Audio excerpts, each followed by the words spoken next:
একদিন এক ছোট্ট বাঘের বাচ্চা জঙ্গলে খেলছিল। হঠাৎ সে একটা গভীর গর্তে পড়ে গেল। অনেক চেষ্টা করেও সে বের হতে পারছিল না। বনের অন্যান্য প্রাণীরা গর্তের পাশে এসে দাঁড়াল, কিন্তু কেউ তাকে সাহায্য করতে চাইল না। তখন একটা ছোট্ট খরগোশ সেখানে এল। বাঘের বাচ্চাটি কাঁদছিল। খরগোশটি বলল, ভয় পেও না, আমি তোমাকে সাহায্য করব। খরগোশ দড়ির মতো লতাপাতা জড়ো করল, কিন্তু তা যথেষ্ট লম্বা ছিল না। তাই সে অন্য প্রাণীদের সাহায্য চাইল। প্রথমে সবাই ভয় পেল, কিন্তু তারপর একে একে সবাই এগিয়ে এল।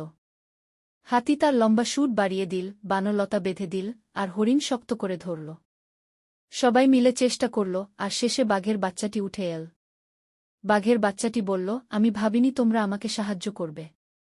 খরগোশ মিষ্টি হেসে বলল, সত্যিকারের বন্ধুরা বিপদে একে অপরকে সাহায্য করে। সে দিন থেকে বনের সব প্রাণী একে অপরের প্রতি সদয় ও সাহায্যকারী হয়ে উঠল। নৈতিক শিক্ষা: প্রকৃত বন্ধু বিপদের সময়